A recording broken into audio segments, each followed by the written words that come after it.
Nama Gubernur Jawa Timur Khofifah kini sedang diperbincangkan di dua bakal calon presiden 2024, Ganjar Pranowo dan Prabowo Subianto. Khofifah menurut elit politik dianggap pas mendampingi Ganjar dan Prabowo karena bisa meraup dukungan kelompok Nahdliyin yang berkembang dalam 20 tahun terakhir. Calon presiden Pak Ganjar Pranowo, tadi saya bisik-bisik ke beliau, Pak, nanti habis dilantik, besoknya langsung masuk ke daulatan pangan. Enggak usah lama-lama. Perencanaannya disiapkan sekarang, begitu dilantik besok langsung masuk ke kerja kedaulatan pangan. Sehingga swasembada pangan, ketahanan pangan, kedaulatan pangan itu betul-betul kita miliki. Bisikan Presiden Jokowi soal kerja mengatasi kedaulatan pangan setelah pelantikan Ganjar jadi presiden tahun depan dibalas Ganjar dengan pujian buat sang presiden. Yang terhormat, yang sangat kita banggakan, kader terbaik PDI Perjuangan, Presiden Republik Indonesia, Insinyur Joko Widodo,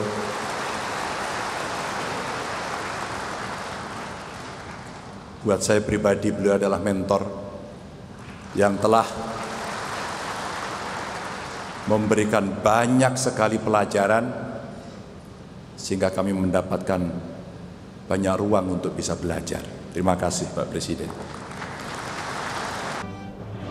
Bisikan Jokowi ke Ganjar diartikan Sekjen PDI Perjuangan Hasto Kristianto sebagai kode keras dukungan di Pilpres mendatang.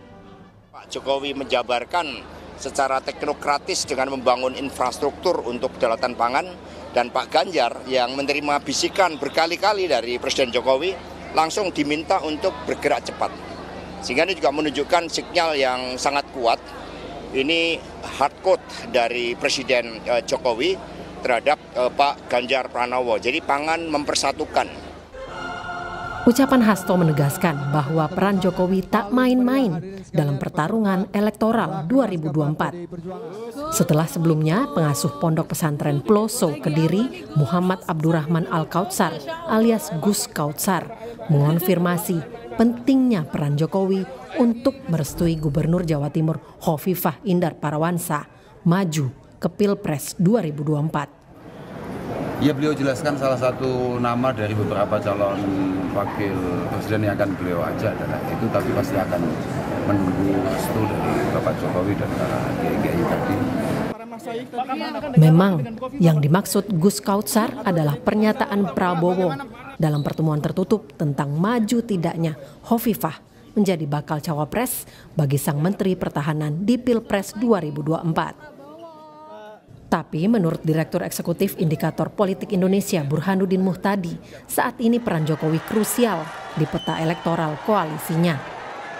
Setelah tingkat kepercayaan masyarakat terhadap pemerintahannya meningkat lebih dari 60%. Kalau betul berarti mengkonfirmasi banyak elit politik yang mengatakan bahwa Presiden Jokowi punya taji yang luar biasa dalam menentukan peta 2024. Jadi bukan sekedar approval ratingnya yang tinggi, tapi juga menentukan dalam mengutak-atik capres-cawapres yang direstui oleh beliau. Tapi paling tidak, kalau misalnya itu benar, itu menunjukkan sekali lagi betapa kuatnya peran Presiden Jokowi dalam menentukan peta elektoral 2024. Untuk Khofifah, menurut Burhan, memang dalam survei elektabilitasnya tak menonjol. Kalah dengan Sandiaga Uno, Menteri Pariwisata, Erick Thohir, Menteri BUMN dan Ketua Umum PSSI, Mahfud MD, Menko Polhukam, serta Gibran Raka Buming Raka, Wali Kota Solo. Jadi kalau ditanya kepada publik, sebenarnya Khofifah elektabilitasnya masih rendah. Dia sangat kuat di mata elit, terutama pendukung NU, ya. Tetapi kalau ditanya kepada publik, cawapres yang dianggap paling pantas mendampingi Ganjar Pranowo itu ya antara Ridwan Kamil dan Erick Thohir. Sementara cawapres yang menurut publik dianggap pantas mendampingi Prabowo, bukan juga, Mahfud ada di peringkat ketiga. Yang dianggap mendampingi Prabowo Subianto itu Erick Thohir unggul jauh, baru kemudian Gibran.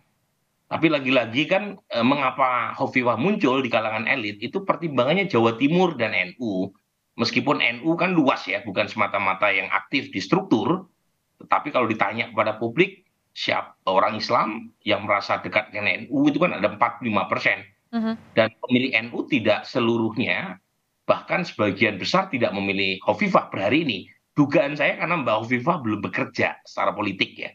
Jadi beliau belum punya tim yang solid, yang secara sistematik menaikkan atau meningkatkan elektabilitasnya. Makanya elektabilitasnya itu ada di papan klasemen kedua, gitu ya. Papan klasemen pertama itu ya Ridwan Kamil, Erik dan Sandi.